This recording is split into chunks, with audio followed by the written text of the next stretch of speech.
that define who he is. What did you say your name was again? L. John Windsor.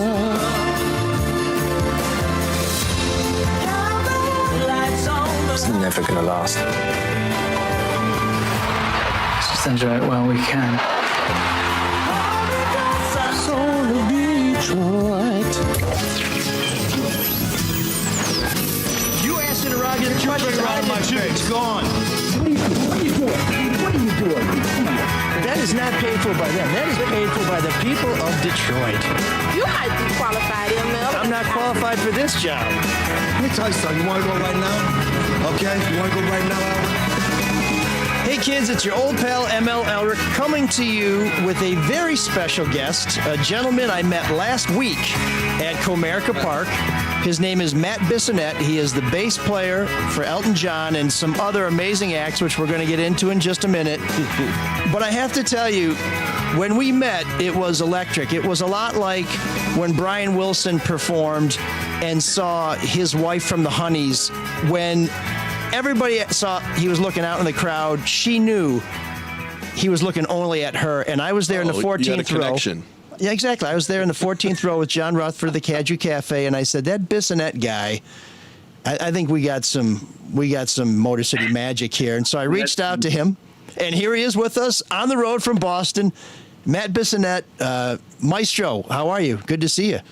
Great. Thanks for having me on your cool show. Very, very cool. Nice to be here. So we unfortunately also have Mark and Sean and Patrick, so apologies in advance for that. But I've only known them for a couple of minutes, but I got nothing but good things to say about these lads. See, he likes us better than you do, ML. He's different than you are already. Well, based on ML's intro, I just want to know right off the bat. Can you pick people out of the crowd while you're playing up on stage, especially in a venue like Comerica or MetLife or where you're going to be playing at Gillette? It's kind of interesting because, like in a lot of places we play, it's, like inside, so it's dark right away and you can't really, when you can see people's faces from the lights and stuff.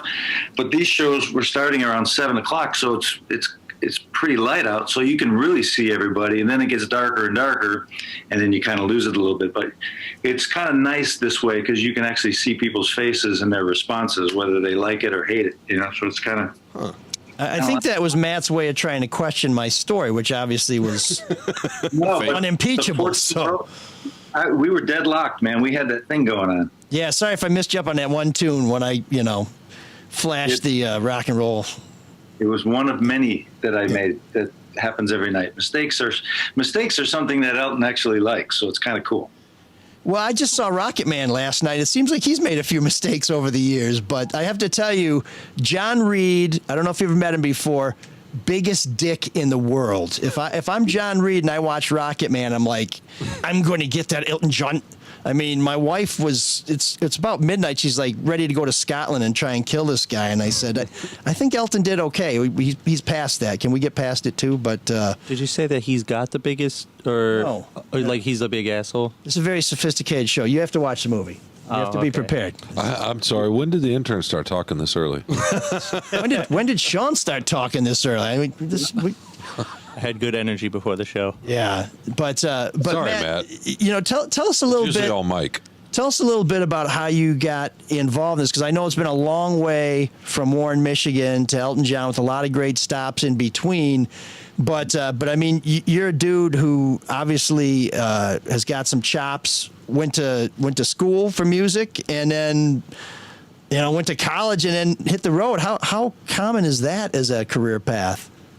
Well, it's kind of weird because music is so different now. I mean, I don't know the path that people are taking and how it works so much for younger people now. But, when we were growing up, music was just everything. It was like you'd turn on your AM radio, Dick Burton, and you'd be listening to everything on the radio, from Weather Report to Chicago to, Earth, Wind, and Fire. I mean, it was just a smorgasbord of music. So Greg and I, my brother Greg, who's a drummer, we just both started playing really early and just had our heads to the radio all the time. So we just tried to learn all the different styles. And by the time I always tell the story about my dad. My dad was a drummer, and he hired me to play on his wedding band. that he played 2 gigs a week at Roma Hall there on wherever Roma Hall was.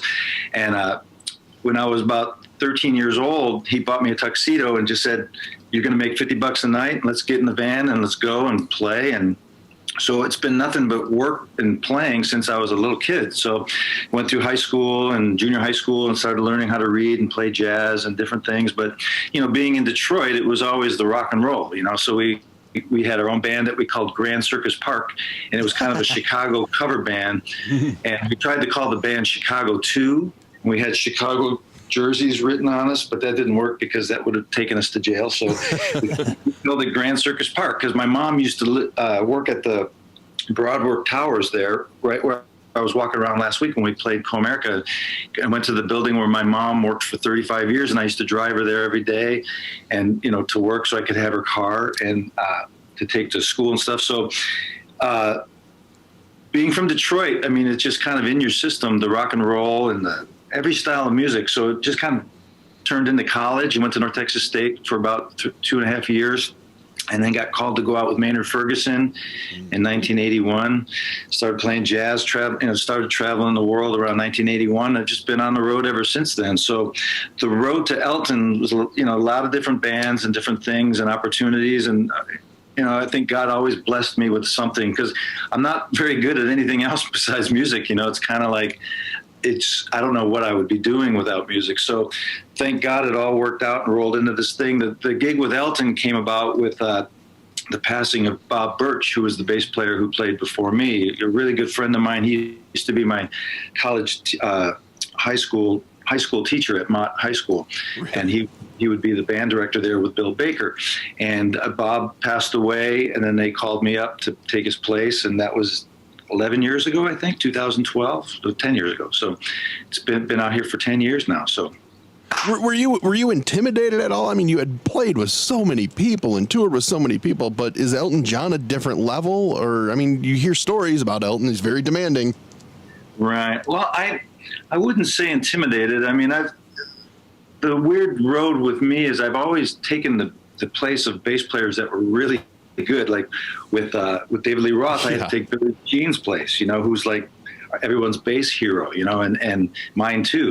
And then with Joe Satriani, I had to take Stu Ham's place. And I remember playing with Joe. We'd play concerts, and when Joe would introduce me, all the crowd would go, "Stu!" And I thought they were booing me. I'm like, oh, what's up with this? And they just love Stu. And both those guys were just amazing bass players, as well as Bob. And I never really looked at it like looking at what they did. It was always about, this is what I do, and I know I can keep up with them. And I may not be the flashiest bass player or this or that, but one thing Greg and I did when we were younger is just tried to learn all the styles so that you can go into any kind of music and hold your own. You know, my brother's a lot better of an improviser and stuff like that, but as long as you can hang in there and be respectful, that's the thing. And as far as Elton's, you know, everything, he's probably the only guy I've worked with that in 10 years, he's only told me twice of his opinion of what I should do. He said, on this song, Take Me to the Pilot, he said, just maybe play a little bit less. And then on Rocket Man, he said, maybe just back it off a little bit on this jam section. But he's never said anything about like, you know, don't do this, don't do that. He just likes to jam. And every night it's completely different. You never know what to expect. And the weird thing is that, I mean, he's been doing this forever, and he's Elton John. He's got all his stuff and everything, but I'm right next to him, and I'm the next person right next to him.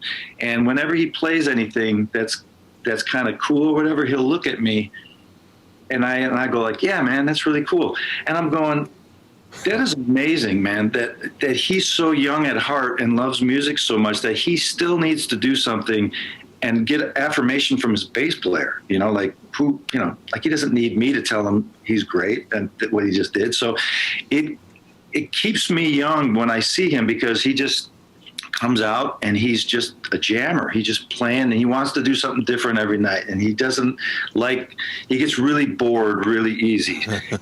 If it's the same thing, he'll just say, we're not doing that song anymore. Like we did the song Alice. I think we played it in Detroit.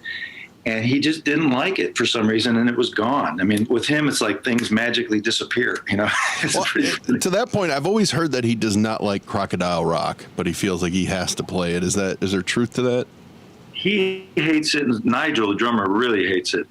I don't know why. I remember that was the first song that I ever really got into Elton when I was a little kid. I can still see it when we're playing on stage. I can still see my little 45 going around with Crocodile Rock with my sister Kathy and my cousin Karen and Sandy. We just sit there and listen to that song every day. So it's kind of a chuckle funny thing. And, I mean, that song apparently did really well. So I'm sure that they're laughing all the way to the bank.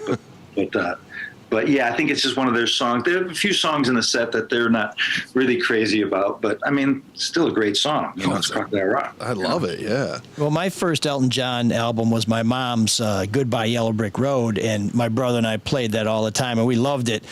And so I went after the show. I'll go to a show and then I'll sort of really get into it afterward. We're like, damn it, why didn't I, do a little more research beforehand? But I felt like I knew Elton John pretty well. So I went back and listened to Goodbye Yellow Brick Road, and I don't know if I've ever seen something like this before, but that double album starts with a 12-minute jam. I mean, Funeral for a Friend, what album starts with a 12-minute tour de force? I can't believe the record label didn't say, no, you can't start with this. Put something catchy, poppy, hook them, then we'll put this in. I mean, it's amazing. Yeah. Now, of course, in the show, it's in the middle of the show, and it really is, to me, a centerpiece because it's just so powerful. Are there songs or parts of the show that are the most fun for you as a musician and as a fan? Well, when I first got the gig, I didn't really know that many Elton songs, and I was always obviously a fan of his, but it wasn't like I was glued into everything. So when Bob passed away, I had about a week to learn pretty much 100 songs. And I remember I was out on the road with Rick Springfield in Vancouver, and I was just walking around Stanley Park like 8 hours on the off day, just listening to the songs every day just to get, because I wanted to get in the band, because tragically Bob killed himself, and he died, and I know his family really well, and it was just a horrible, horrible situation, and the band was just devastated. Elton and everybody was just devastated, and I just wanted to go in and make a smooth transition for everybody. I played his basses, I kept all his gear. I didn't come in and go, oh man, we got to change this, because I was like, I just wanted to get in there and make it smooth so everyone could just get over it, and time would heal it. So it was kind of a very uncomfortable spot for everybody. So I remember learning Love Lies Bleeding. I was like, oh man, these guys are just jamming. I'd have different gig tapes, and they were all completely different. So I'd call John, the percussionist, which one do I learn? And he goes, good luck, just be ready for anything. So I remember, I think at that point when you're doing well, like Elton was, I think you can kind of get away with murder and do what you want to do. It's like the common theme with all these movies, like Elton movie and the Queen movie, and probably with the Bowie movie coming up and different things, is it was the 60s and 70s, and it's a lot different now. Now you put out a single and you whatever. And back then it was like themes, they had themes for records. So he could get away with stuff because of who they were and stuff. But I remember, funny thing about the Goodbye Yellow Brick Road is that's just a different song than anything he's ever done. And I've always been curious about that song because it's so like harmonically just in another world from anything else. So I remember we were on a plane flying with him, and I was sitting right across from him. And it's kind of like with Ringo. When I work with Ringo, you're with a Beatle, you see everybody peppering him for questions like Ringo, what was it like when this blah, blah, blah, blah, blah, And it's like a Star Trek convention, right? Everybody go up to Captain Kirk. Right. You just don't want to be that guy to embarrass yourself with some stupid question. So I remember I timed my question with Ringo. We were playing a gig, and we walked up on stage, and we could hear Twist and Shout or something, and you could hear the bass a little bit. And so I had my Ringo moment. I go, this is my question because it's relevant. I go, Ringo, how did you ever hear Paul's bass? I mean, how did you ever do that? And he looked at me, he goes, I never heard his bass, I just watched his ass. That's a good story. So like with Elton, I wanted to, I didn't want to, be an idiot. So but it was a question of mine with Goodbye Yellow Brick Road, road because it's kind of like John Coltrane Giant Steps, where you have these changes that are completely jazz, and it's really difficult when you sit behind a piano. I've tried to, you know, and I go, so what were you inspired by with that song? Were you listening to Coltrane or Keith Jarrett or what? He goes, no, just went in and did it. And I was like, come on, man, are you telling me the truth? That song just came out of nowhere in that key and everything? And he goes, yeah, just, you know, and it kind of comes back to, that's the truth about these guys. I mean, I've always been like a session guy or a musician guy that plays with people that may be famous or whatever.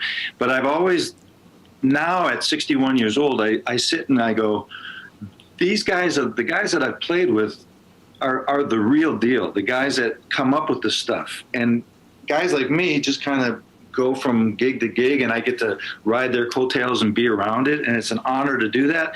It's guys like Rick Springfield. I mean, he's a really rock star. That's who he is. And like Neil Girardo, I used to play softball with him. Rock star. They live that life because it's really who they are. And us musicians get in trouble when we try to act like rock stars because we're really not. We're just kind of with these guys and working with them, you know. So well, I don't know. I just watched this morning. I watched the Just Like Paradise video, and you look like a rock star in that. Thanks, man.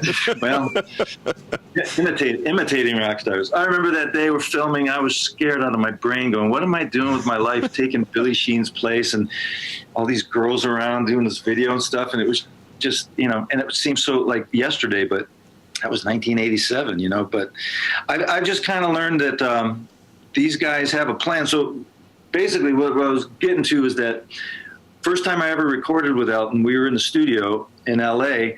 And he goes in, he writes this song real quick on the piano, and he goes, okay, let's do it. You know, I'm going, okay, cool. I mean, we haven't really checked out sounds or anything. Let's do it. So he goes, ready? 1, 2, 3, 4. Starts playing. And then Nigel starts playing with him, and Davey, the guitar player, starts playing with him, and everyone's making clams and mistakes and stuff like that. And I'm going, okay, there's no click track. Like everybody now records with a click track, and it's all organized before you do it and stuff. And I'm going, well, I'm sure when we get done with this, we'll break the song apart and start over, and everyone will learn their parts and do it again. And then so the song kind of ends, and everyone's making mistakes and stuff. The song ends, and Elton goes, all right, let's listen. So they all go into the studio, and they start listening, and I'm going, you got to be kidding me, man. I mean, there's like all this stuff all over the place that I made a couple clams and stuff. And he goes, okay, that sounds good. I'm going to go do my background vocals. So he goes in and sings, and I'm going, they're going with this. They're using this. And they're going to let all this stuff go by. And I'm kind of tapping the engineer going, am I going to be able to fix my part? So the more I'm listening to it, the more I'm realizing that the mistakes I make are kind of charming. They're kind of like 60s, you know, the 70s, where you wouldn't, every other studio now you'd go, I have to fix that part because it wasn't perfect, you know?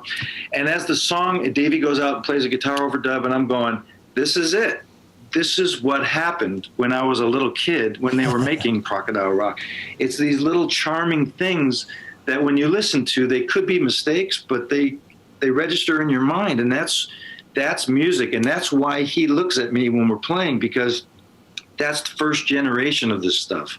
So that's the biggest education for me is seeing that happen, and then being able to, because, you know, like when I produce stuff, I like to be really, you know, on it and everything, but it was a different time back then, you know, so it really taught me a lot. So when you play with Elton John, he doesn't say, okay, here's your part, play this, play that. He just starts laying down a track, and you just got to jump in and try and keep up? Never says anything, man. So if we hear Elton John music with Matt Bissonette on it, that's a Matt Bissonette original bass line. Oh, yeah. Well, right. Dee Murray, the original bass player, Dee Murray, who was very underrated, amazing bass player. He, you know, it's just kind of like Paul McCartney. When the Beatles started, they would do their songs because they only had 2 tracks, and they'd play, and they had played club gigs so many times, they were so good they could do that. But then later, Paul would do his bass part last as an overdub because they could, and then it would be more of a crazy bass part. That's the way Dee was too. They started out recording everything live, and then later on Dee would put his bass part on last. And you never know whether that makes it better or worse, because sometimes when you think about it too much, it gets worse. But, you know, Dee was great at any level that he would do it. So I mean, I could go in there, but when I've recorded with Elton, it's kind of like we're just banging it out quick, and we don't sit there and go, let's take 4 hours for this bass part, because he would go through the roof. He's like, let's get this done, and because he needs to get out and get to the next thing. Like, we'll play shows. This is the funniest thing I learned when I first got in the band. It's because it's always like, you know, you get off the plane, you do the gig, right when the gig's over, you're back on the limo to get to the plane to go to the next city. Like, they're in a rush to go nowhere, and it's amazing to me, because we'll go and play some show for 50,000 people. We'll get on the plane, and he's immediately doing a crossword puzzle across from me on the plane. He's already moved on, like that gig never happened.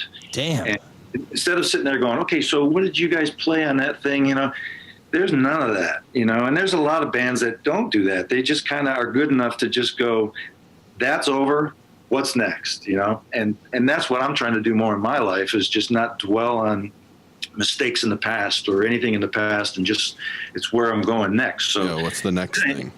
Yeah, it's interesting. Regarding Elton recording, there was a story yesterday. I don't know if you know anything about it or if you were even there, but did he record something with Britney Spears last week?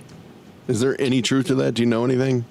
I don't know about that, but I don't doubt it at all, because, I mean, I think he's 75 years old, and he's just going crazy, just doing so much stuff. He's recording a lot with a lot of young artists, and I think that'll be his path. You know, he just loves to be in the mix of writing and with new artists and stuff. So I don't doubt. I don't know for sure about that, but I think one of his number one streaming songs right now is the hit he had with Dua Lipa. Yeah, Cold Heart. Yeah, which you know, he probably likes that, I would think.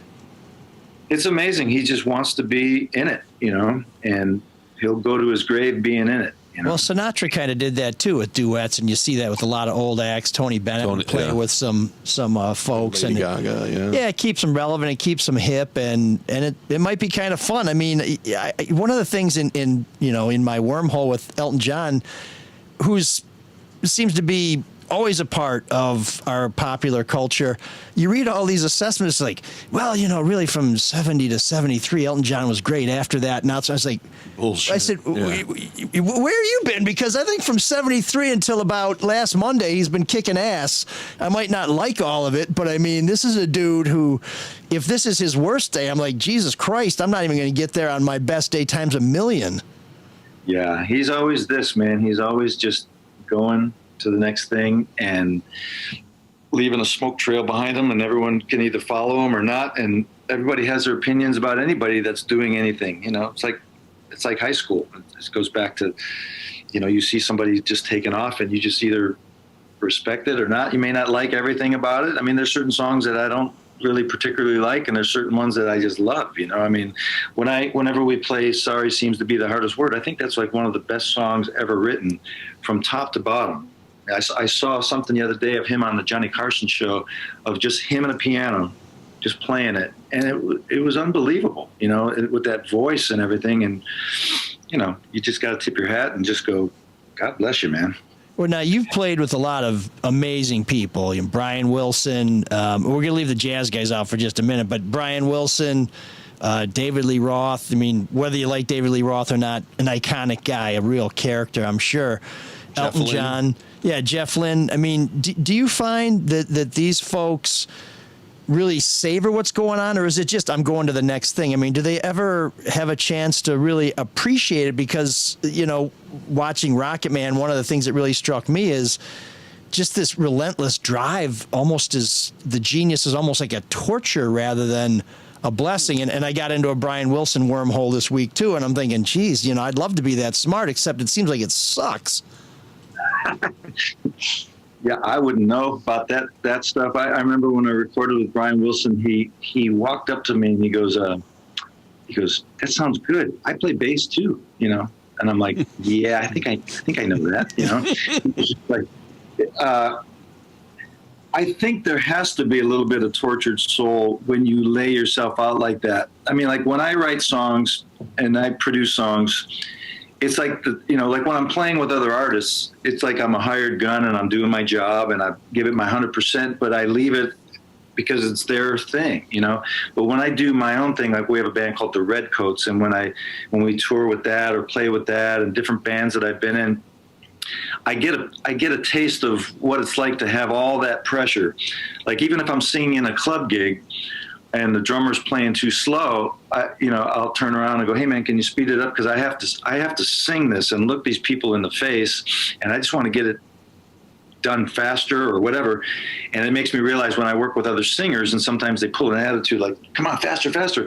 When you're the center of all that attention, I for so many years, I don't think you come out of that totally sane. I think it's just not in a bad way, but it just takes parts of you away, you know? So, and I've noticed the common theme between like Dave and Elton and Joe and Rick Springfield and Jeff Lynne and all these guys is that you're constantly creating and trying to, once you have a hit, and I always wonder about this too, is that once you have a hit, you're a pretty driven guy. You want to make another hit. And I'm sure all these guys, however old they are, and everybody wants to be back in that land of number one. And for me, that I get that and I understand it, but I'm so thankful that I never had to deal with that, because I'm just I'm very grateful to not have been famous, whatever famous means. My goal in life is to be famously unknown. So somebody would know me from something and not have bad words to say, even though you can't control what people think. But to have all that, what these guys have, I wouldn't want it. I mean, I think that that's something you sign up for, and it's forever. I mean, I'm be sitting at a dinner with Springfield, and some drunk girl will just stumble onto him, and go, "Sign my shirt," and lift her shirt up or something like that. Sounds terrible. Well, except some of those girls are 70 now. Yeah, right, exactly. But he's always gracious about it. He does the thing. He signs the autographs. He does his thing. But that's not for me. I mean, everyone has their point. And so I think there's the blessing and the curse with it. And it's, and it just depends on how that individual handles that. Well, and you've always been working, and you're on so many different albums. So you've had that success. And I was listening to an interview with you and your brother, and talking. Your dad said you got to keep playing, just keep playing, just do gigs. And I thought I either read it or heard that you played Disneyland, like that you were in a Disneyland band. Oh yeah, the best gig I've ever had in my life. Why? Where dreams come true. It's where dreams come true. I like mice. When I was 1984, I just moved back from New York for a while. And I just started playing top 40 gigs. And I think, back then, I don't know what it's like now, but playing cover gigs is probably the best thing you can do, because you're playing all night, 4 or 5 nights, 4 or 5 nights a week and whatever, 4 or 5 hours a night. And you're playing the best songs that are on the radio. And so you, as a writer, you're playing and singing. And singing is probably the most important thing, is that you're actually working on your singing. Because like with Elton, one of the big reasons why I have the gig is because I can sing. And a guy that couldn't sing couldn't do this gig. So you kind of cut your arm off if you don't use everything that you have. So when you're playing top 40, you're learning all the songs. There's many things going on at the same time you don't even realize. So they called me to audition for the Disneyland band, from the band that comes out from the ground at Tomorrowland Terrace. So I'm like going, okay, great. So I go there, and there's 40 bass players sitting outside the thing, and then the band comes up from the stage, right? And I'm looking at the band, and I'm looking at this girl singer, and I'm going, oh man, that girl's really cute. She's really cute. So anyway, I go up there and play Footloose. Everybody had to learn Footloose and I Want a New Drug, because that was the songs at the time. And I remember kind of going, this drummer's really good. This band's really good, Ended up marrying the singer.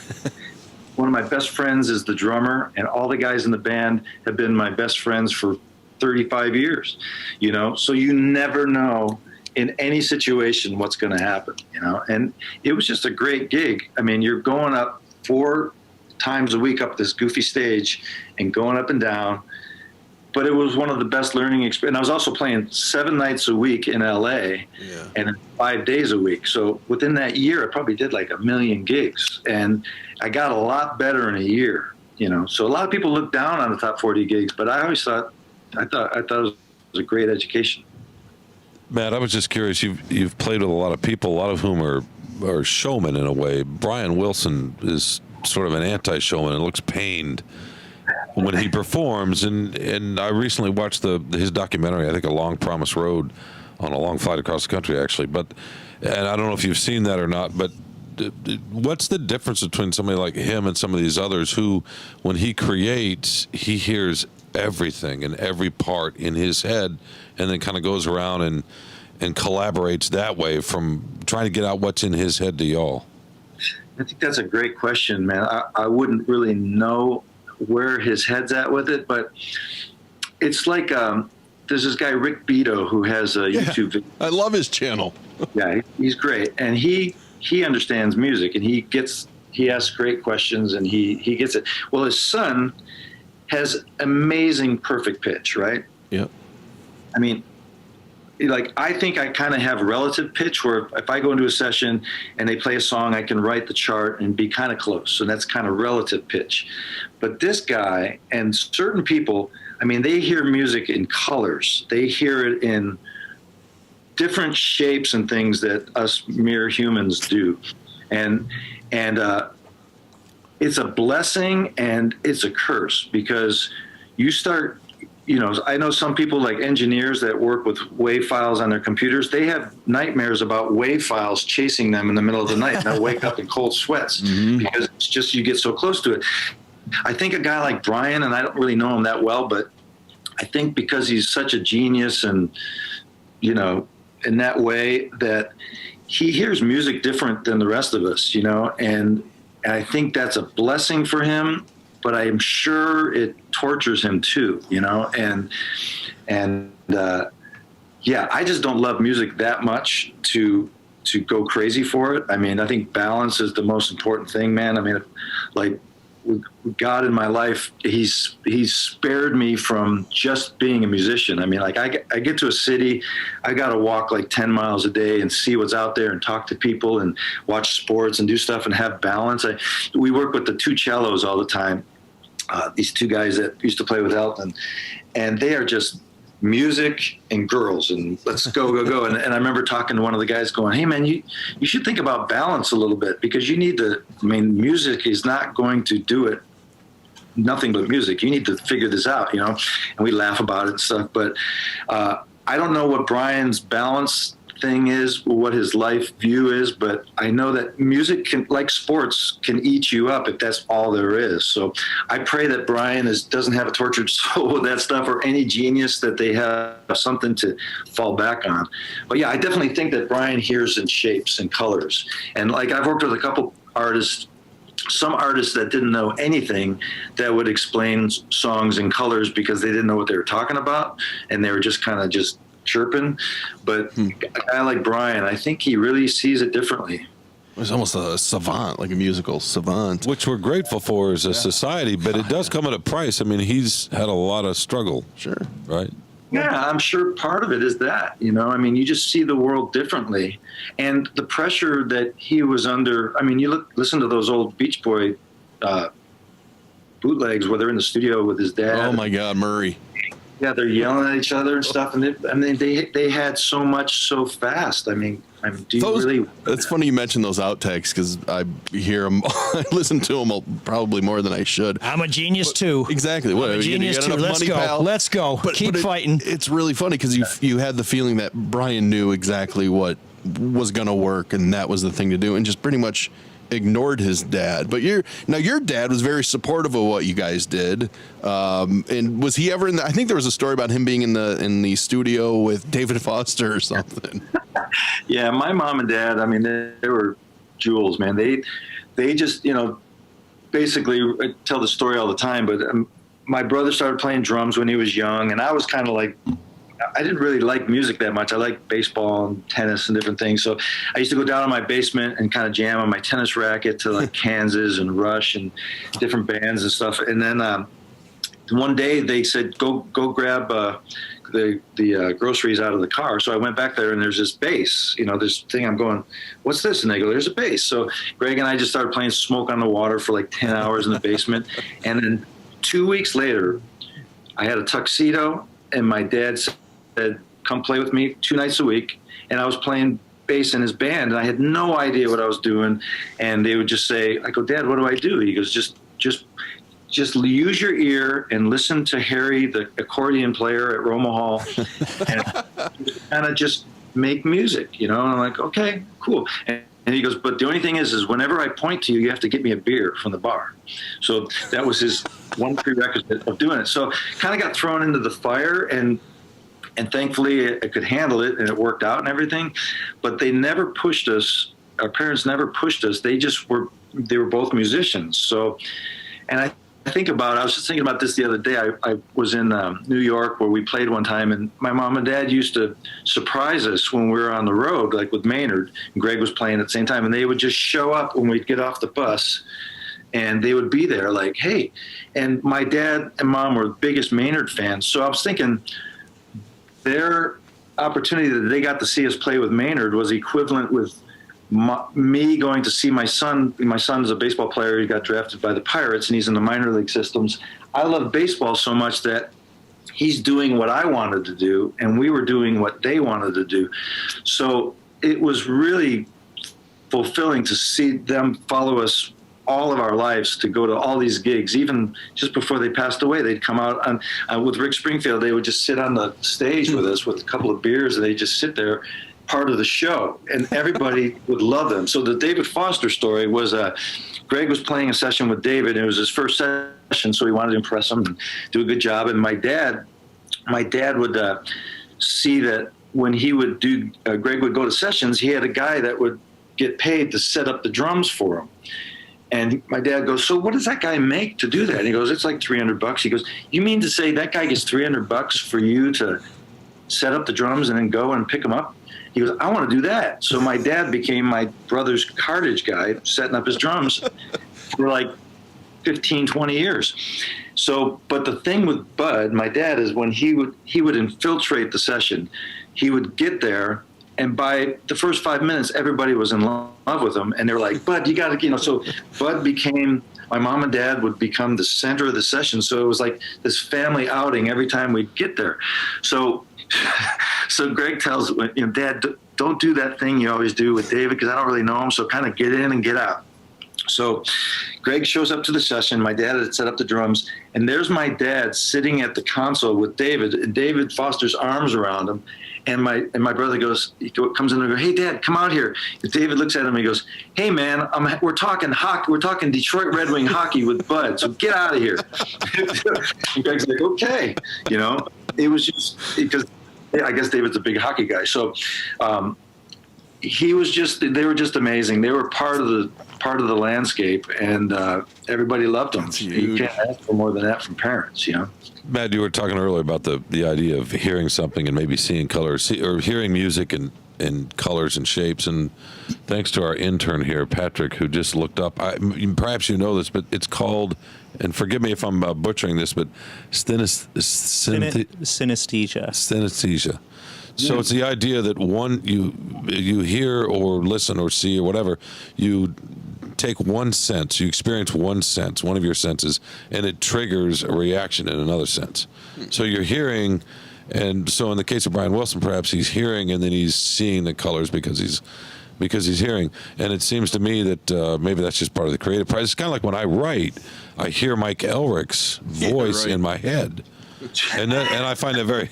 very helpful. And then he does the opposite, unfortunately. That's a fascinating kind of Wouldn't idea. Wouldn't it be nice? That one sense can trigger something in a different sense, in a different way.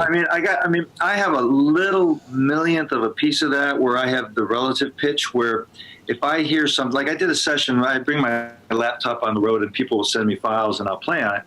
And this guy's guitar track was a little bit under the pitch. And like A440 is like the level of, perfect, where the intonation's perfect. And it was a little bit under, and I called him, and he didn't call me back. I said, "Hey man, am I supposed to play to what you did, or are you going to redo it, or what?"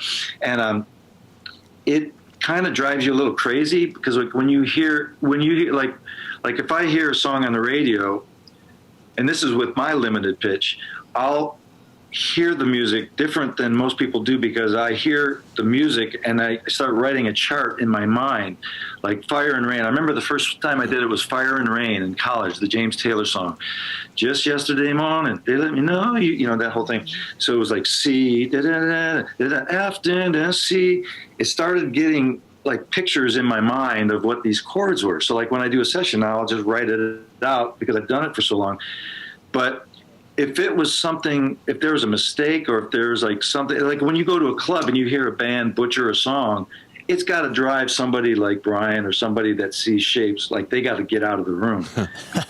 Because it's irritating and it's horrible to them. So yeah, I think mental illness can come from that, because you're in a world with imperfect things, and their brain's seeing it differently. So that makes sense to me, what you just said. Dr. Landy didn't help. By the way, I too went to North Texas State for a bit. I had a girlfriend. I had a girlfriend there. I was living in Fort Worth, and I used to drive up to see her, and one night It's a suburb of Dallas. One night I decided I'd surprise her. It didn't go so well. She broke up, and then my car broke down in the middle of 35 going back to Dallas-Fort Worth. That was fun. Wait, that could have been when he was there, too. Yeah. Could have been when Matt was there. Maybe it was you. She went on to sing in a Disney band, and Matt stole her from you. I wouldn't blame her. Actually spared her from a lot of suffering, because he doesn't see shapes or colors or nothing. He just hears the sound of his own voice, and it sounds like angels. I do want to clarify that synesthesia is not what you would call a mental disease. It's just a sensual phenomenon where basically anything that you hear can be translated into something that is related to the other four senses of your body. So duly noted. Hey, Matt, so you're a guy who sounds like you're a family guy, close with your folks. I assume you're close with your son, but you also have a gig where somebody calls and says, "Hey, we need you," and you're not saying, "Well, I'm going to put 40 hours in at the plant next week." So how do you balance the playing with a lot of folks, going on the road, doing sessions, picking up gigs? I mean, I imagine you've seen some of your kids' games if you love baseball that much. How do you just manage to do that? Because so many people are so terrible about being family guys with much fewer challenges. You're perfect at it, though, so... We'll talk about that after you see this shape of my fist coming at you. It's okay. I love this red. camaraderie. Yes. Of hate. That's a great question, because that is the thing that's most important to me, is that, I mean, music is music. It's great. But it really, to me, I haven't fallen out of love with it, but I know that it's a job, and it's kind of like everybody always asks me, and I feel the same way, like with my son, when I ask him, "So what was it like there in that double play you made when that guy came in really hard?" And he goes, it was just a play, and I just kind of reacted, you know. Some people ask, "So what's it like when you go out there? I mean, is it like, not self-glorification, but is it like you just feel all this power and stuff like that?" And I just say, no, it's not like that. It's really not like that for me, because I've been doing it for so long, and I've learned what music really is. And not to get over spiritual on you guys or anything, but I really believe music is a gift given by God that we've really kind of made it into something else. It's anytime that a song goes into self-glorification or just like, check me out, I lose it. I just go, man, I'll play it, but it doesn't sound like what music is supposed to be. So, not to sound like a prude or anything, but music I've kind of put it in a box, how important it is in my life. And what's most important to me is just, this kind of stuff, meeting people, hanging out, being friends, and having family. Like my family, is like probably Detroit, most Detroit families. It's a little different in Detroit because our parents stayed together. I'm sure they had times where they didn't want to. And my brother and I were talking about this the other day, because my dad used to work at Tasty Bread over there on Hoover, right? Yeah. And they had a bar called Mickey's that was right outside Tasty. And they would do their bread routes at like 5 a.m, delivering bread to Hamtramck and all over Detroit, Ivanhoe Markets, Eastern, all the places. And then they would all meet at the bar. And every time I'd go there and drink with them in the old days, they'd always have 2 Altus beers sitting there, right? Always. There was never a dead spot. It was just constantly they'd buy it. They had the system worked out, and they would sit there for 3 hours and get in their cars and drive home, which wouldn't be happening now.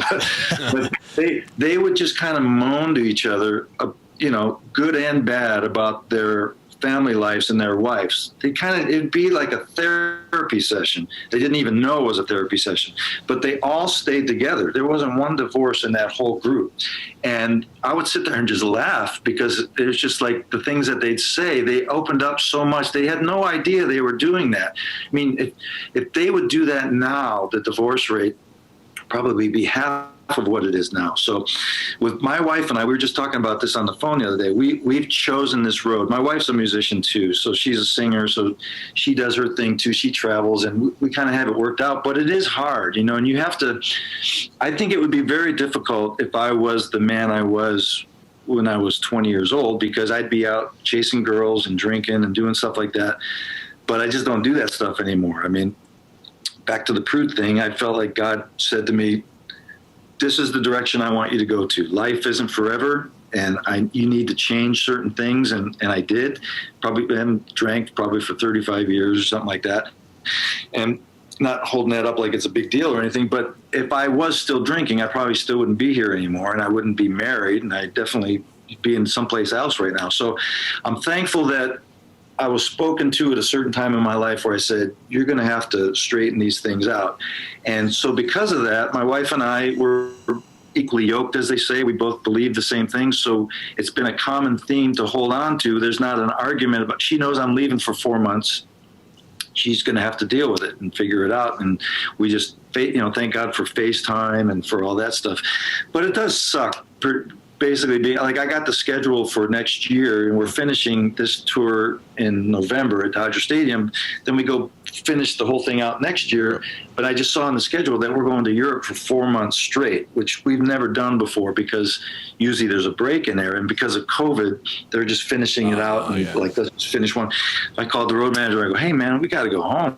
This is crazy, So that's going to be a little bit tough because of the length of time.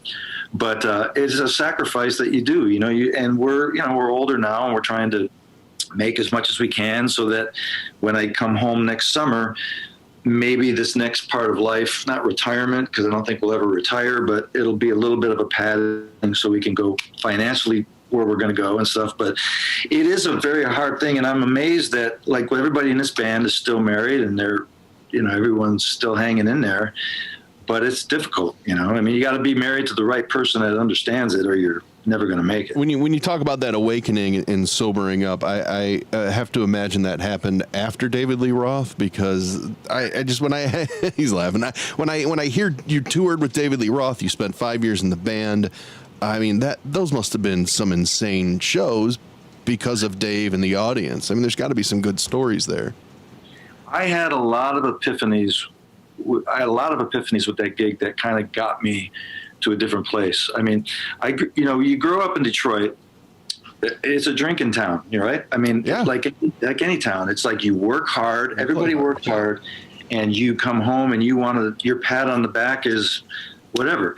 And, like most of us, I started pretty early with my buddies, like 12, 13, with Boone's Farm and getting into it. And Mad Dog 2020. Next thing you know, you're painting your van in high school. Yeah, I did paint my van, and I did get kicked out. I got kicked out of school for mooning the principal on the last day of school.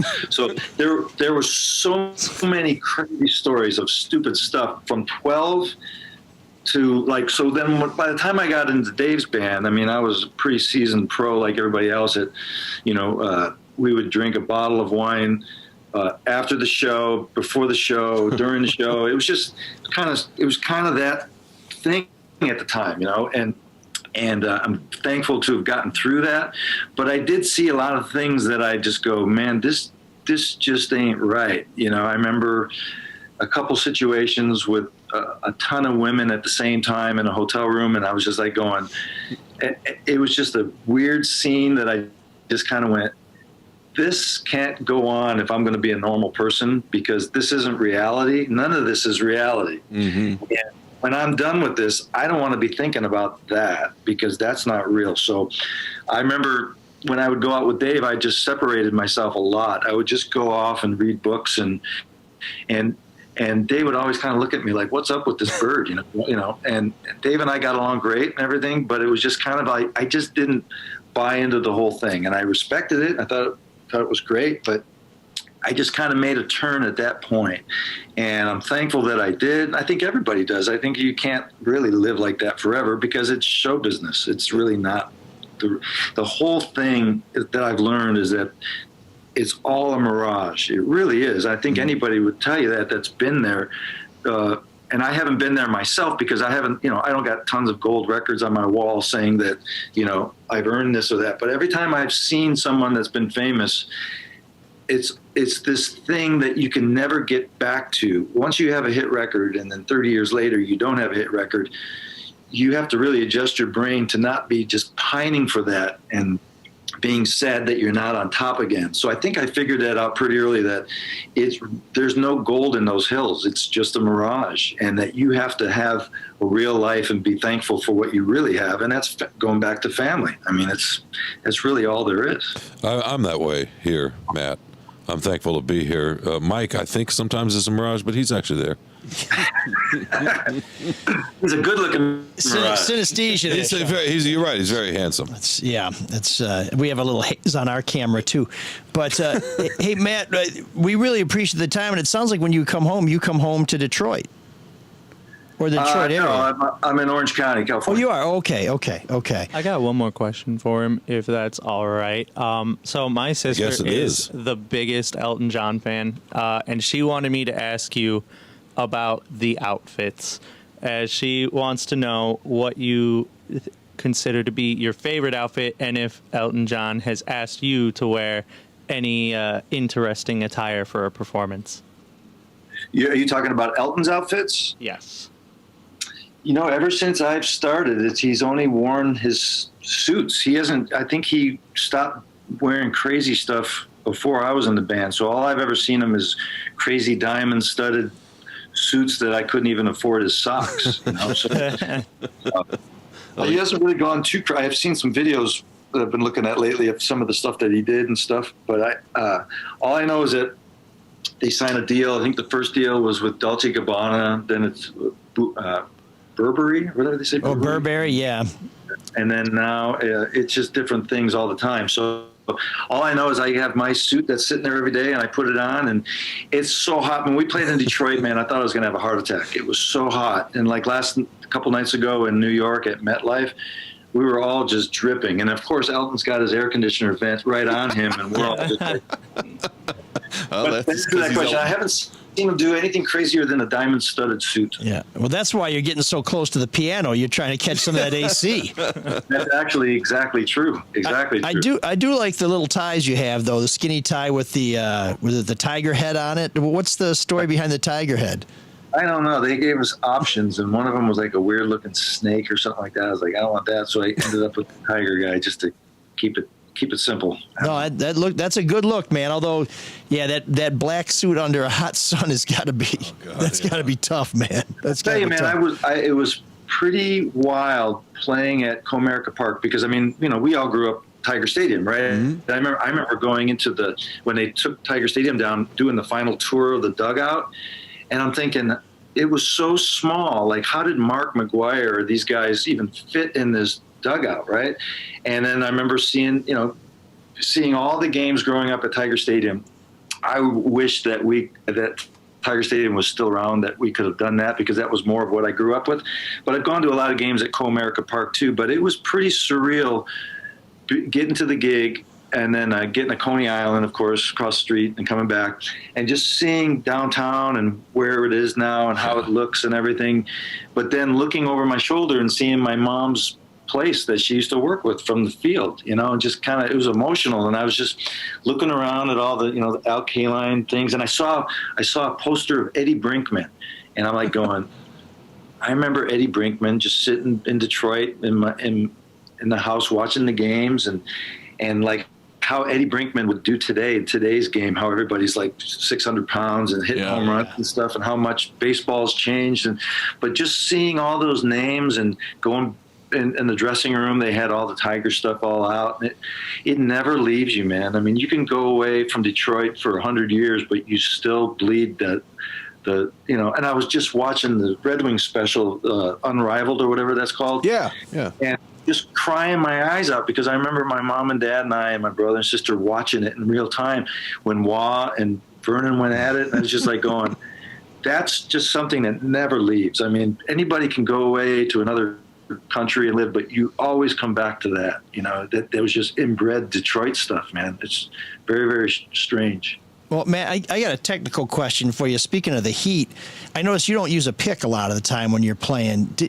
How do you keep your fingers from getting slippery when you're wearing that suit and you're sweating bullets and, you're out there for, Elton John's 75 years old. There's other guys in the band who are no spring chickens either. And you guys are out there banging it out in suits and it's hot and, I don't know, baseball players wear wristbands and stuff like that. But do you have any tricks to keep it crisp? Well, I love playing with a pick, like with our band, the Mustard Seeds and stuff that's like Rage Against the Machine, stuff like that. There's certain songs you just need to smack it with a pick, and it's that sound of the bass. Elton's songs don't really have that much of it, so it's mostly playing with your fingers and stuff. But it is challenging, man, for 2.5. We used to do 3.5-hour shows, which was unbelievable for me that these guys would do that. Now it's like 2.5. And when it gets sweaty like that, the hardest thing is the humidity. I only notice it when we're on the East Coast, and from playing with Joe Satriani and stuff, I remember going, man, I can't physically play this because my hands are sliding all over. But I'm looking at Joe, and he's just like going crazy. It's not affecting him. So, what's the deal with that? But it's really challenging with the humidity. But I think with this style of music, it's mostly playing with your fingers for that rounder sound and stuff.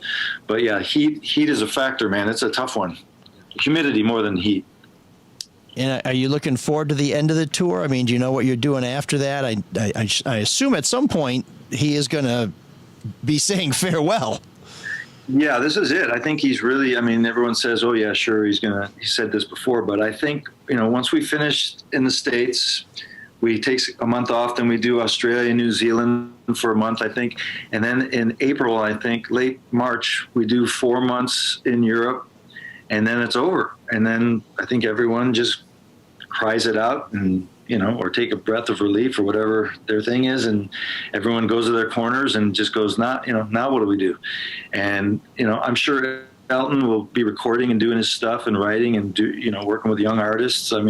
Everybody kind of has an idea of what their plan is. And my plan is to just go home and just sit there and go, okay, because I've been on the road since, 81, pretty much nonstop over all these years, however long that is, 40 years or whatever. And I'm ready to kind of just not do it for a while. But I have no idea what my heart's going to say at the time, if it's going to be like, okay, now I want to do something else. I have no idea. And I don't think anybody really has a plan, So Matt, tell us a little bit about your music. Where can people hear what you're going to do? Are you going to play some gigs around or? Well, I've always been a writer. I used to be a staff writer for Island Music and just different things. So I'm always have a studio in my house like everybody in the world. And I produce a lot of bands and stuff like that. But I write a lot for TV and movies. And what I like to do is like write a whole album of it, like a Foo Fighters sounding album, and then call it a band and then put artwork and then, do that. I have a band called The Redcoats. The Redcoats, REDDCOA with 2 Ds. We have a website, and there's all the music that I do is on mattbissonette.com. I hate saying that stuff. It sounds so. You have to. No, you've done so much. We just can't cover it in this interview. So I think people are going to want to find out more. They're going to do what I did. Is like, that was a great show, and they're going to spend the next couple of weeks saying, Bissonette, damn, why? I want to know all I can about that cat. You're too kind. I'm talking about Greg. Yeah, they want to know about Greg. Greg Schmick. Yeah, Greg who? Greg has a gregbissonette.com too. But all the stuff I have pretty much is on mattbissonette.com, and then there's a redcoats.com. The Redcoats is kind of a band. This great guitar player, Andy Timmons, is a really great guitar player. I saw him in a club one day. And he said, we got to do a whole album. So a bunch of friends got together, and my brother's playing drums on it. And it's a cool band, and we got that. It's all on the website, stuff like that. But it's just like the older you get, the more you just want to just not write cookie cutter songs where they're just like, you know, what you hear on the radio. Because everything now is bought like singles, and, you know, and we grew up going, every song had a thing on this album with the design of the album and the concept. I still want to do that. I still want to have 10, 12 songs on a record that have something to do with each other, some kind of a story, and just write whatever comes out, not think about it, you know, because like I have an orchestra CD that I'm doing that's online on the website, where it's just orchestra and the fretless bass, and there's videos to it that are online and stuff like that. Just doing different stuff. I mean, I have really no idea what's going to happen in the future. I just know that just going to keep going wherever I need to go. I'll hear the voice. Well, next time you're in town, if you've got some time, we'd love to have you in the studio and catch up, and or just get a Coney.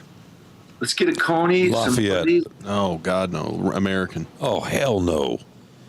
Okay, Lafayette. Matt's, unlike you jokers, Matt's time is valuable. We'll resolve that pointless debate later. No fighting. No fighting. Yeah, so He prefers Burger King fries too. So. you got an open invitation, Matt, and we wish you all the best on the rest of the tour.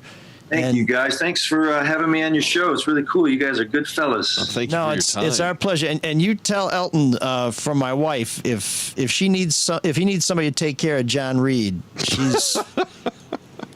she's locked and ready to go. Okay, man. I'll do my best. Okay. All right, Matt Bissonette, thanks for joining us here on the Soul of Detroit. All right, guys. Thank you for having me. Thanks, Matt. So Matt's playing in Boston now. He just finished a couple shows in New York, and you know, this is like a 3-year farewell tour, which has got to be really taxing. But I'll tell you, to go on the road and play in Europe and to play in Australia, that's kind of probably one of those things where you wish it was on the front of the tour, because you feel like you can explore and enjoy all these exotic places. But after you've been grinding for 2 years, it's like, oh, we're going to heaven? Well, I hope we get the hell out of there, because I got dinner on the stove. You know, it's like, hey, God, good show? Okay, you know. When have you ever had dinner on the stove? Well, but here we go. I'm more of a toasted bread guy, but there's a heating element there. No, I understand the cliche, but I was just curious if that was actually true. We got Cooking in the Barn. Whose barn? My barn? Who's that? Who sings that? You know that song. I did love the idea that, not the idea, but the fact that he talked about how, handsome you were. I think that's an underrated part of this. Handsome men immediately recognize each other. Just like musical geniuses. It's an underrated part of the podcast, you know. Well, I have to tell you, I got a little nervous when he was talking about his teacher dying and getting him this gig, because I just reconnected with a guy on LinkedIn who taught me more about the saxophone than anybody else, who was a student teacher when I was in high school. Unfortunately, having taught me more than anybody else, I still don't know anything. So if he died and somebody said, can you come out and play with our orchestra, it wouldn't go as well as it did. You play the saxophone. It's been a while. I play the alto, and I am a terrible, as Morrissey would say, if you think my singing's bad, you should hear me play piano. I'm a bad piano player, too. I was more of a double reed guy. I played the bassoon, not very well. Bassoon's a pretty cool instrument. I always played the flute. Played for like 11, 12 years. Yeah, the flute's not so cool, but the bassoon. Tell that to John Luke Ponty. Yeah. What about Jethro Tull? Yeah. What about Ian Anderson? Exactly. What about there is no Jethro Tull. What about Anchorman's character? He played jazz flute. Jazz flute. Of course. Jazz flute. Yeah, Fred Armisen, right? Oh, yes, flute. So, but Matt's a cool dude, and that would be tough too, though, if your kid is making his way in baseball. I mean, his kid's at a point where it's make or break, right? And so he probably wants to go to see as many of those games as he can. But if you're gonna miss a game, it's probably like, well, I got to be in Auckland with Elton John. So I hope you have a good game. But by the way, next week I'm bringing in Coney's, and we're gonna try them, American and Lafayette. Okay, if it means that and much. you know what? And I'm gonna make some toast. I eat Coney like 2 or 3. And you're going to have some toast. Bread with bread. Bread with bread. I like it. You're never going to be done talking about it's, your toast. Okay. In the same way that Luke Nowacki will never be done talking about good you deals. want to do that now? Okay. Yeah, let's take a time out to thank the people who make interviews like Matt Bissonette possible. First of all, John Rutherford of the Cadger Cafe for saying, I bet if you reached out to Matt, he'd respond. And, Matt's seemed like a pretty regular dude, For sure. Except for the beret, yeah. Yeah, it's That was it's one nod to musicianhood, life, it's some You're so wrapped up in people's appearances. Some gentleman Sean. I'd like to accessorize. dare you. No, I know, I'm not Mr. making, No Judgy. I'm not. We're getting haberdashery tips now. No, I'm not making a judgment Judging one way or your another. looks. I'm making an observation that's the one nod to that life a little bit. It's just a got a little style. I like that. Mark, I would like to see you just a come flat in cap. in a little cap. No. So a little something on your skull. It's funny because Matt was saying in another How about interview a skull that it's like, cap? I'm not really the musician-y type guy, which is kind of a weird thing to say because he is the musician. He's not. Then he mentioned it, the rock star type, and then you see him in videos with David Lee Roth. Well, he It's was the really rock star conflict. type. That was Yeah. pretty clear, right? And then he kind of found a certain spirituality and took Well, another yeah, and because we're gentlemen, I didn't want to ask, so you've been married to the Disney woman, and then you were in a room full of women in a hotel. Did you just open the door and say, "Oh my God, there's a lot of naked women," or did you wake up It's the among 80s. all the naked women and just say, "Oh shit, I better get out of here," because Well, look how that aged David because Lee Roth. Snow right? White or whoever his wife in the Disney band was going to kill me. No, maybe she was on set just watching, make sure nothing happened. Unlikely. Yeah, that's not for me to. It's a work hazard. I'm not sure about that. But yeah. So anyway, so I reached out to Matt, and like within 24 hours, I get him. He's like, "Hey, dude, what's going on?" That's really cool. I said- Seems like a nice guy. And I thought at first, I said, "Well, this guy's writing in the first person. This doesn't sound like his rep, And then so we exchanged some emails, and I was like, "No, I'm talking to Matt Bissonette, and it's just that's cool. he's been at the heights, but he hasn't really lost his ground. You can use it in a future column. That was really deep. I know. Yeah, I'll try to use that. You know what you need to do? That's my gift. You need to get your finances to reach for its heights. How's that for a terrible segue? That's the producer. And one of those guys that can help you is our buddy Luke Nowacki at Pinnacle Wealth. What's going on with the market? Is it ever going to go down to zero and you're just going to lose everything? Of course not. I'm feeling some bad vibrations. Oh boy, Thank you, Brian. That's terrible.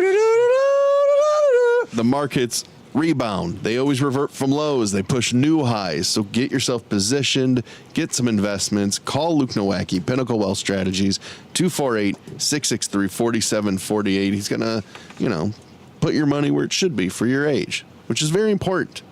Yeah, Right? and It's if never so- too Thank you, never too Mark. late to Thank you start. for making this If some feel of these better. guys that Matt has played with actually turn to somebody like Luke, they could get off the road. You're right. You wouldn't see him say like, I made $1 million and I'm living in a Skid Row. Musicians are notoriously bad business people, aren't they? And dentists. Oh, So are journalists, dentist. Well, we Did don't somebody have say anything Hall to squander. Financial? except for you.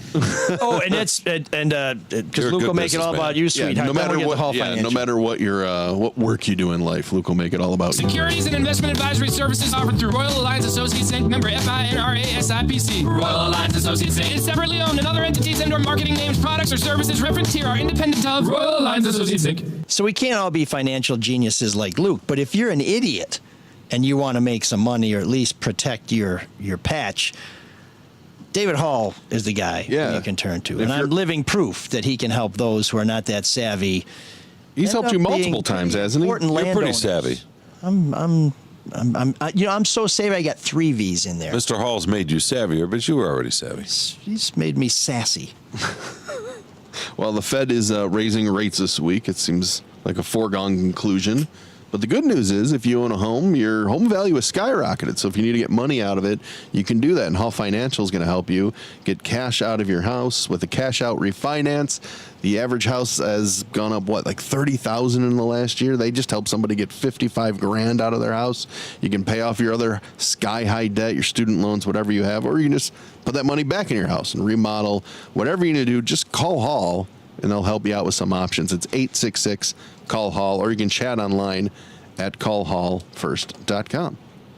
And when you call David Hall or Luke Nowacki, make sure you let them know that Yeah. Old ML sent you. And you can find links to their websites on our website, which is mlsoulofdetroit.com. And I got to tell you, in terms of product placement, when Matt was saying, so my dad was drinking Altus, I was like, I I got to call Carl and say, hey, we got a retro Altus still plug. around. Yeah, but I do think, to go back to that point, and this is where social media is crazy. Yes, please do. Used to go out after work with some folks. I'm sure they all bitched about their wives and their kids like you couldn't believe. And then they went home, but they never went home and said, boy, I bet everything's great over at Larry's house. Like, no, Larry was just telling me that he's married to a battle axe that makes Broomhilda at my house seem like, the Queen of Sheba. That's an interesting point. Yeah, you used to be able to get it off your chest with all your friends and coworkers. Back when men ruled the world. And not... Well, no, my point is not doing it in a public the women forum did like it too. social media. The women Tell did me it women while they don't were bitch about washing their our husbands. clothes down by the river. Right? Yeah. It was a service we provided. By the way, Sure, he loves stinking up company, all right? those Can I- V-neck T-shirts. Can I say something? Somebody was By bad. the way, does anybody wear a V-neck T-shirt anymore? Is that No. like a white one? Unless you're Yeah, you super can- hot. If I Yeah. just may say something real quickly. So somebody did That's a something real bad. question. Somebody did something bad in Mississippi. That's your gig of the week. So can we go ahead and play Kate Bush now? Okay, so let's finish this thought. But that's the problem with social media. Is nobody has that session where they get together and talk about all the bad shit. I mean, I know people, when you look at the pictures on their social media feed, you're like, oh my God, it's like the Von fake. Trapp family. And you don't know that they're all just like, oh, let me tell you what that little shit did yesterday. But when you got together with people face to face like people used to do, you kind of didn't have these illusions that everything was great on the other side of the fence because you knew. Yeah, it lowers the keeping up with the Joneses, right? Yeah, I mean, you don't see all thought the it was fake so bullshit. great, and then one of those people narked on all the bums in their house, and you're like, oh, okay. Nowadays, you can't even do that because someone will probably be taping you with their phone.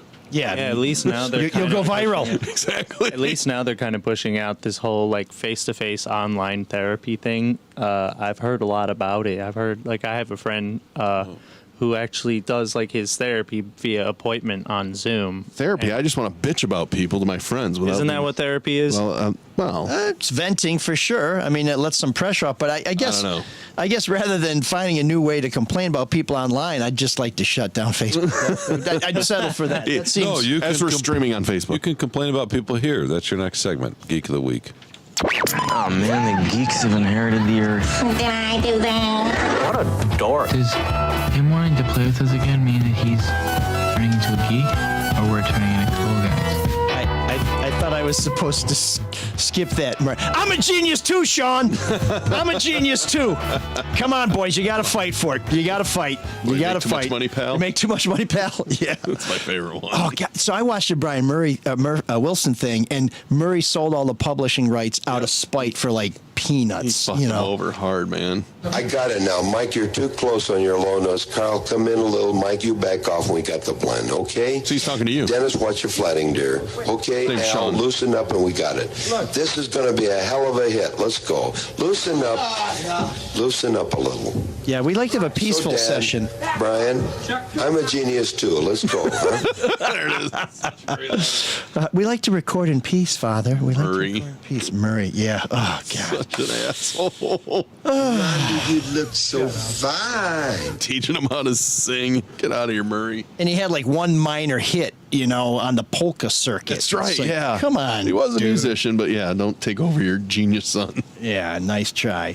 Well, so our Geek of the Week, which Sean, upon reflection, realized was a genius move, begs me to ask, what the hell's going on with Brett Favre this time? Now he's even getting lawyers fired, kind of. So we've heard about Brett Favre taking some grant money from charities that maybe, he should give back, and he said he would give back and all other crap. Well, this lawyer hired by the state of Mississippi, which has money flying out of every coffer, and all they do is invest money in education in Mississippi. They just really love trying to raise the proof is in the educational pudding. standards. Yeah, so he's investigating the University of Southern Mississippi, which got $5 million. This attorney hired by the state, a gentleman named Brad Piggott, and they got $5 million in welfare funds, but it was to build a volleyball stadium. You're like, well, okay, so it's state money. They're building a volleyball stadium. That's fine, whatever. Well, it turns out that as he digs into this, he may have gotten a little too close to Brett Favre, who it seems the last good thing he did was something about Mary, because he and the former governor are USM alum, And Brett Favre's daughter played volleyball at the school. So, okay, so no problem so far, except, it turns out that Piggott tells the New York Times that Favre had promised $5 million to the University of Southern Mississippi to build a volleyball stadium. I guess he just didn't tell him it wouldn't be his money. It would be welfare money from the state of Mississippi, which, by the way, probably has some better stuff to spend it on than a pledge that Brett Favre had made. Didn't they cover up a lot of this money, too, claiming that they were for speaking fees and events and keynotes, well, none of which he did. Right. Favre. That was some of the other money that he pledged to give back. I don't know whether he's given it back yet or not. But anyways, Brett Favre. Favre? Yeah, that guy. You're our Geek of the Week.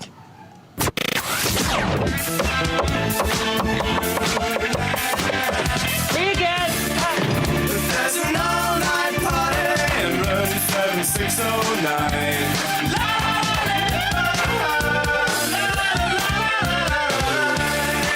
And you can dance together all night if you've got the time.